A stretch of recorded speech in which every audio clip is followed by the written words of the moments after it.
to another episode of Strategic Minds Making Money Moves, where we have those strategies that we implement so we can get that green. Today, we have a very exciting episode for you. And I'm going to tell you, I hope you had an opportunity to see her on a previous season. But if not, don't worry, we'll catch you up. It's my honor and my pleasure to have Yuquan Holloway with us today from Holloway Consulting Group. And she's going to talk about her strategies that she implemented and how she has grown her business. Welcome. Thank you. Thank you for having me again. It is my pleasure. It is my pleasure. So I want to understand, for those that are in the audience may not have seen the last episode, tell us a little bit about your business. Awesome. So Holloway Consulting Group is a firm that focuses on helping technology teams solve complex problems. We often do that by taking them through the project management lifecycle, or we help them find out the root of issues that they're experiencing by doing process improvement type initiatives. Think Lean Six Sigma. And so that's where the Holloway Consulting Group focuses, just helping technology teams all over the world, actually, because now with the way that we live today, you don't have to be Atlanta-based for our team to help connect with you. So we've been blessed to work with teams all over the world, helping put order to chaos. Oh, all right. Yes. All right. I love that. Order to chaos. Yes, ma'am. Love that. Love that. So how long have you been in business? I've been in business for 4 years and really experiencing great growth over the past 2 years. That's awesome. Yes. That's awesome. So based on the strategies that you were given, which ones did you implement? How far are you? Talk to us a little bit about that. Yes. So our conversation was about how to work on your business and not necessarily always in your business. And so the two big strategies you helped focus me on was, one, having a marketing partner, a thought leader in that space, because I was a one woman shop trying to manage multiple clients, but also trying to make sure that I had steady business coming in.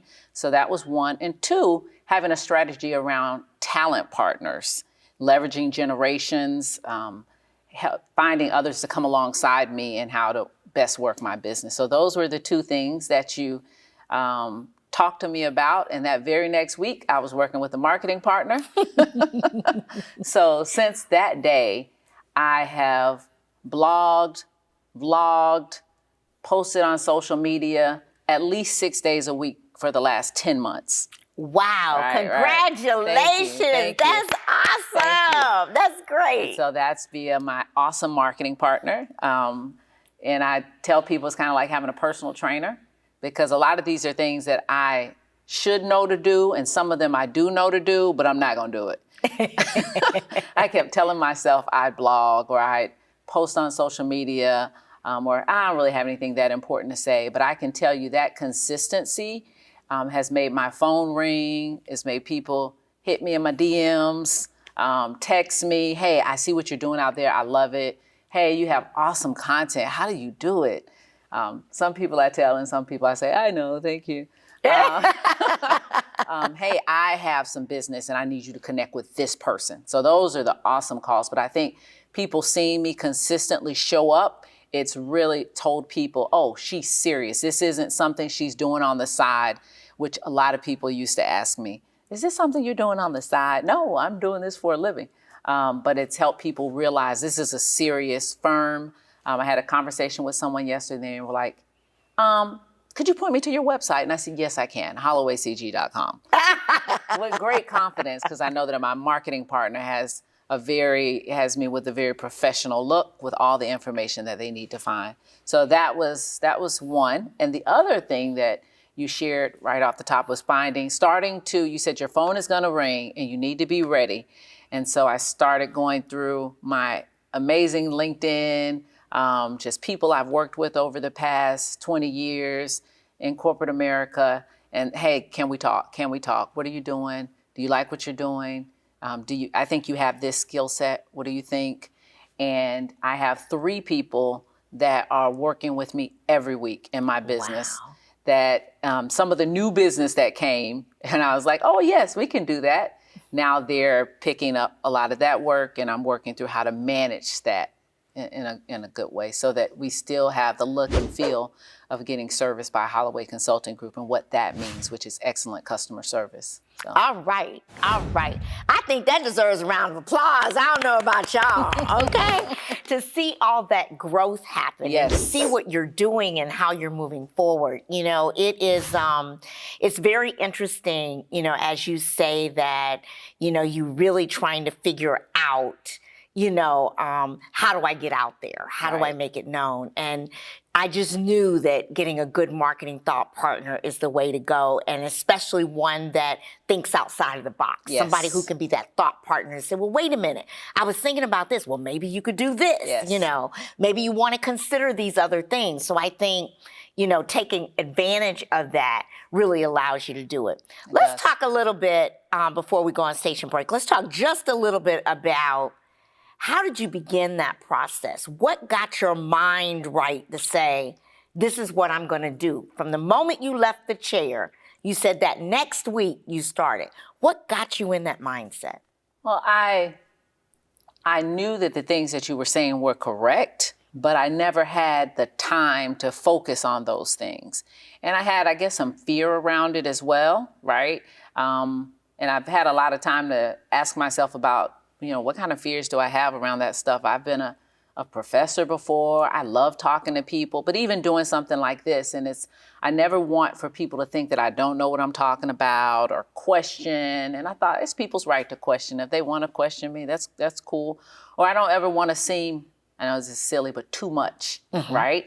And so your words hit right spot on. I met some great people doing the show as well, and made some connections and made an appointment and went with it. And I remember telling my husband, he's like, well, it's 90 days. I mean, just check it out for 90 days. And I was like, you're right. What's the worst thing that can happen with a 90-day look into something? And so I've been pleasantly surprised and been really challenged, right? Because I have the way I think things should be, and somebody to push me and for me to the give and take of a good relationship. So I think that's the big thing that got me, is my mind was halfway there, and then just saying, what's the worst thing that could happen if you try this for 90 days? And I think the worst thing that could happen, I don't know a worst thing that happened other than I got a new phone call from a very large client, that's now a very large client, right? Saying, hey, I see you're doing this. Let me refer you in to some people in my organization that I just joined. Well, we're going to take a station break, and we're going to learn more about that when we come back, because that's the important things of applying those strategies. We'll be right back. Strategic Minds, Making Money Moves with Vicki Wright Hamilton focuses on helping entrepreneurs to overcome their business challenges to help increase their bottom line. Each episode provides strategies for growth and transformation. Watch Vicki share her 20-plus years of experience as a corporate executive to help entrepreneurs level up.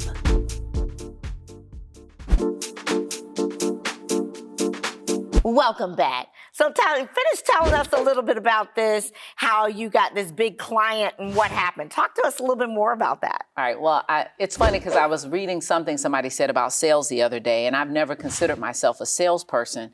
And what I've learned over the past year with, marketing, putting yourself out there, letting people know what it is you do, and then the conversation that you might have at the start of a sales cycle is, one, to listen, right? And so when I was connected with this senior vice president inside of a company, I just listened. What is it that he thinks? What is it that he's experiencing? What is it that he's trying to make happen? And then I just shared information. And that sharing was just exactly what needed to spark that relationship. That started some business in February. I was called back and did something else in March.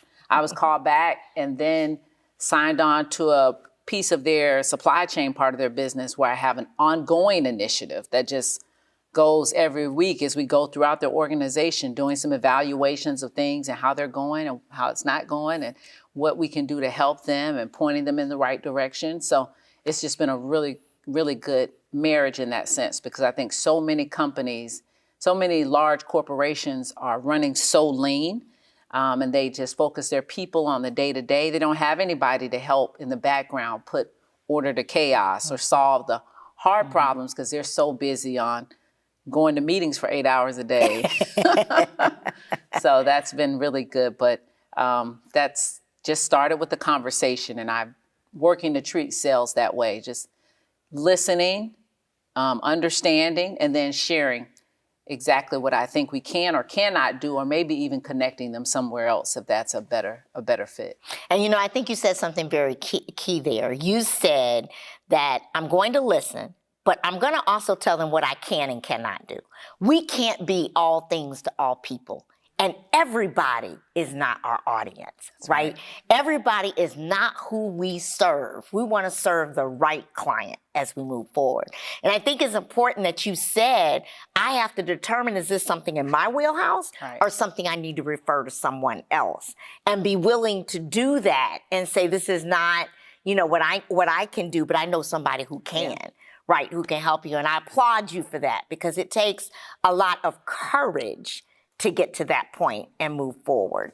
So so we got this marketing thing going on. Our phones started ringing. Mm-hmm. Are you scared? Oh, yes. Why are you scared? Talk to me about being scared.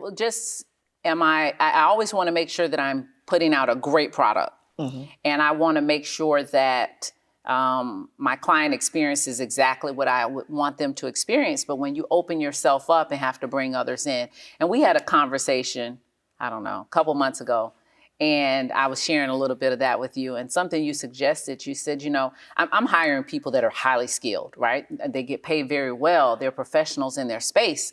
And I just assume that they will do things exactly as I want them to. And you said, well, whenever you started a job, haven't you had to go through a training program? And I thought, yeah, in the 90s I did. In the early 2000s, now people are so busy, they just throw you at something. And so I started taking my team through 30-minute, 1-hour training segments each week that I'm paying for because it's worth it. And every time we have one, they say, oh, thank you, that was great. I've never approached it that way. Or I always wonder why people think of it like that. So just building the culture of the team, it's helping me have a lot more confidence as I expand and bring others to the table that they're going to service clients like I want them to, participating in some of the conversations so that they can hear my tone and how I carry things, and not just delegating things away that I should make sure I have a hand in. So that's been the big thing to help me conquer and work through that fear as I scale, is really being intentional about how I bring people in.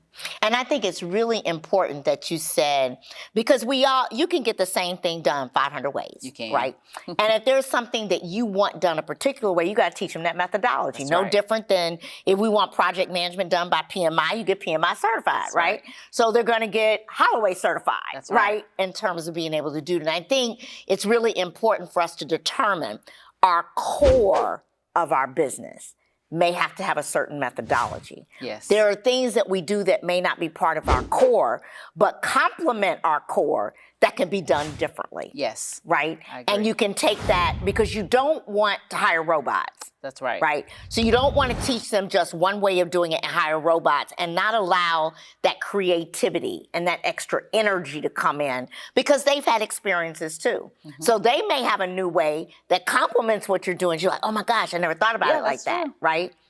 Especially my millennials. There you go. There you go. I love them. And me too. I love millennials. And I think that having that different train of thought allows us to continue to grow and develop in that way too, you know, in terms of taking those things forward. How did you find your staff? I naturally stay in touch with a lot of people, to my husband's sadness.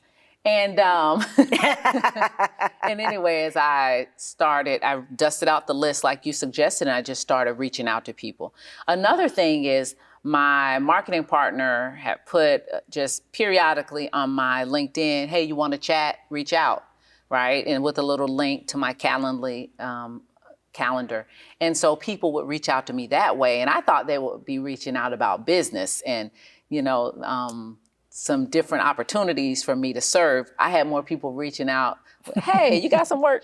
So I was like, well, not right now, but maybe soon. And I've maintained that list and been able to grow. 2 people that I worked on at a former project at another company, and 1 young woman that I trained. So I often will get asked to do Lean Six Sigma instruction for companies and mentor people. And when I mentored her, I was like, this girl is sharp. And she's one of those younger millennials who always knows the latest and greatest app for everything. And I'm a tech There's an person. app for that. It's like, oh no, do this, oh do that.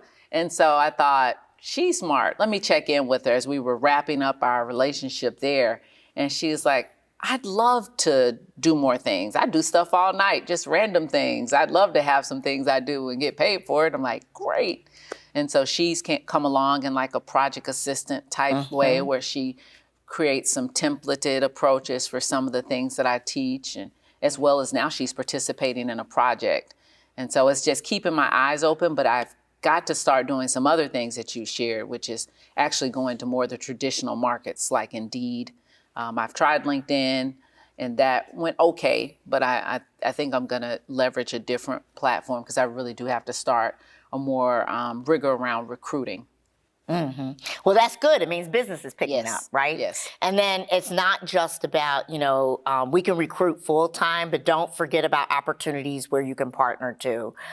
Because there are a lot of, when you start thinking about your business and doing, offering Lean Six Sigma and offering services, there are other companies that may offer that as part of a slice of what they do, that you can partner with them to say, look, you need to come in on my paper, right? I get a higher percentage because it's my client, it's who I'm bringing to, but we can partner together if you're going to bring the talent, right? In terms of making it happen. Because there are a lot of people out here that are trying to be entrepreneurs. There are so many small businesses. And if we just help each other in a little bit of this and a little bit of that, boy, can you see how much growth we can have, right? The opportunities to really grow and develop as you move forward. Because there's one thing for sure, we can't be the best at everything. So what we need to compliment that somebody else is the best in, let me go call them, right? That's right. As I'm continuing to move forward and what I'm doing. So I'm glad to hear that. And I know you're going to get that staff, and I know you're going to continue to get that business. That phone going to continue to ring, and talk about all those things in terms of moving forward. We're going to take a station break, and we're going to see if we have anyone to ask any questions or comments from the audience. We'll be right back. Strategic Minds, Making Money Moves with Vicki Wright Hamilton focuses on helping entrepreneurs to overcome their business challenges to help increase their bottom line. Each episode provides strategies for growth and transformation. Watch Vicki share her 20-plus years of experience as a corporate executive to help entrepreneurs level up.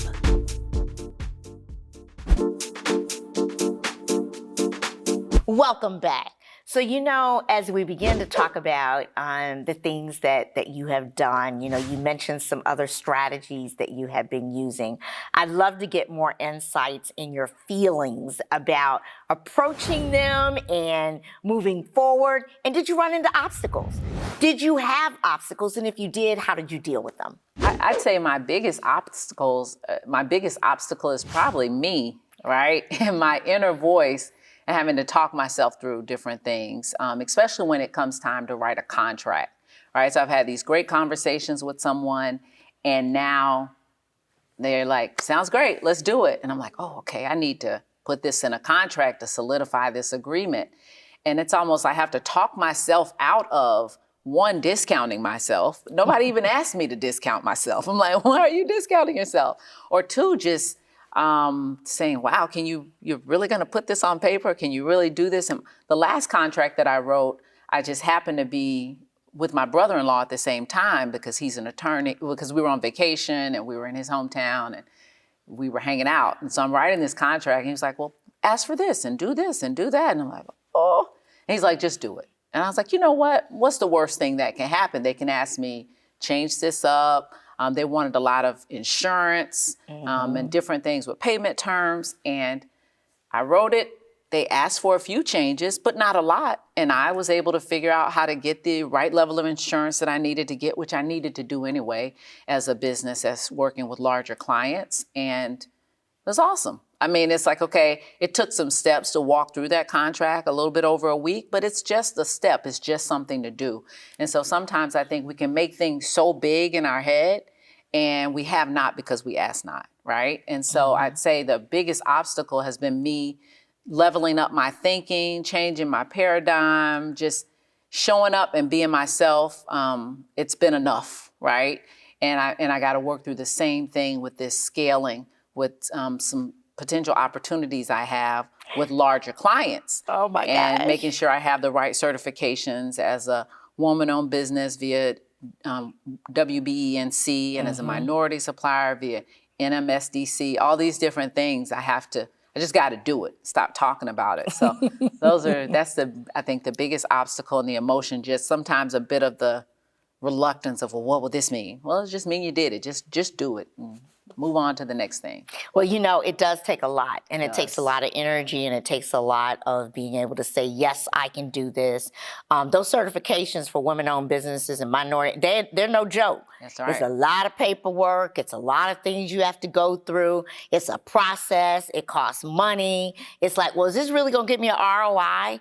And so, trying to talk yourself not to not do it, but to know that you can do it, and to move your business to that next level in terms of making that happen. So I am so proud of you, the growth that you have done, the things that you continue to do. But see, that's why that phone gonna keep ringing. All right. It's gonna keep ringing and keep ringing and going, oh my gosh, now I got so much business, what am I gonna do with it, right? In terms of making that happen. I have one question. How did you get yourself not to be such to be a perfectionist? Not to be a perfectionist? Yes. I think I'm naturally not a perfectionist, is the funny thing. I'm like the big idea person, and then I expect somebody else to come do all the little details. So the challenge for me has been to wade into the details, because I'm no longer at a large corporation where there's another group of people, there's other people that are going to come in and say, oh, let's do this, or I could delegate this off to that person. But just realizing that sometimes 85% is going to have to be good enough. And also realizing that even the largest companies, when they release the iPhone, they go ahead and they just keep upgrading it, right? Every now and again, you'll see a patch come through on a late night, or it'll say you don't have enough bandwidth in order to get the latest download. You need to clear a little space because we got some more things we need to fix. But realizing that some of the things that you consider as a perfectionist important, other people won't even really notice. But being very clear on what's important to the client and focusing on that and not all that other stuff. Sometimes that other stuff you're focusing on, for me, it is just, it's noise that you've put in the way yourself in order to not have to really get finished. For me, I think that all the time. It's back like, I'm not one to love to clean up, but whenever I had to study for something, all of a sudden I need to clean. I'm like, oh, I need to clean up. Just all these different things will put in our way instead of the big thing. And so I'm really learning how to focus on what's the most important thing I can do today. If I only can do 3 things, what are those 3 things? All that little noise I want to make up and type up some memos and foolishness, you're just trying to stall yourself, Quan. Get out there and do the real thing. Make the real phone call, eat the frog, whatever it is that whatever you subscribe to, do what you're supposed to do and stop worrying about the little bitty stuff. Yeah, well, that's important. And, procrastination is something that is real, and it happens, and trying to get over that hump and convince yourself to do that. Let's see if we have a question from our audience. Hi. So first of all, I want to say congratulations. Thank you. Of all your growth that I've heard about today. I mean, it is just amazing. So one of the things that I was listening to you talk about was your training with people that you're bringing in. And so I wanted to know, how did you go about building that model for your training? Okay, thank you. So when I train at a client site, I'm typically training using material that they've purchased or content that I'm very familiar with, but it's their branded content. As I'm starting to train my staff, I'm having to create that type of thing, right? I'm having to create, this is how you go about a DMAIC or a workshop or those various things. So it's actually a bit labor intensive to get prepared to train them. But one of the things I'm most excited about doing, and something Vicki shared the last time we met, was about having a product strategy. And so one of my products definitely needs to be some training modules that are branded as Holloway Consulting Group content. And so I'm preparing to work with my marketing partner on how to build that out. Just training content on that, maybe goal setting, various things that I think would be very, very good. So thank you for that question. That's something I really need to continue to focus on and prioritize. Thanks for asking your question. Appreciate that. And don't forget this, and I'll plant this seed. All right. Uh-oh. No, just when you begin to create that branded content, number one, don't forget to copyright it and protect your intellectual property. But number two, think about licensing it, because our growth can come from our content being everywhere, right? How do you think other people are manifesting their main household brand? They did a license fee. And if you have something to offer that's like, look, you can use my stuff and this is how much it costs, right? And you can get a subscription. You can do a license for a year. You can, whatever that happens to look like. But recognize it doesn't just stop with creating it. Okay. Creating it is step one. Making sure that it is copyrighted, your intellectual property is protected is step two. Number three, sell it. Sell it. Let somebody else use it. Let somebody else take an opportunity to get your name out there and make it big. All right. Think about the people who are doing speaking things and have their own ways of making things happen. Oprah gets out there and she brands everything, right? You have to be so proud of that brand and what you created and that program that you developed, that you have enough confidence in it. Not only can I get a subscription for this, but when it needs to be updated, you'll get a release. It might be released twice a year. All right. Here's what it's developed to do. That release will enable these kinds of capabilities for you as we move forward. So that's only step one. So keep it going. Okay. You've only just begun, and I'm going to tell you, all these rewards, when I talk to you and you've been in business 10 years, it's going to look totally different than it does in 6. And then when it's 20 years, I'm going to say, okay, I'm done. There you go. There you go. So will you all join me in thanking my guests today? Thank you. I just want to say that as we think about moving forward, I hope that you see that growth happens in many, many different ways. That you have an opportunity to grow. Don't think small. Think big. Don't limit yourself. Know what you can do. Get your mindset to a point to where you say, you know what? I want that big dream, and I'm going to get it. And it will happen. And I'm going to do it one step at a time. And I'm going to deploy the strategies that I know that will work to take me to the next level. So as you have witnessed today, we have somebody with us that actually began one step at a time. She's got huge clients today. She's growing where she needs to employ people. Remember, small businesses are going to be the biggest employers. The time is going to change where you're going to see all these small businesses impacting our economy and taking us to the next level. Remember, you heard it right here. Thank you so much for joining us on another episode of Strategic Minds Making Money Moves, where we put in those strategies so we can continue what? To make that green. See you next time.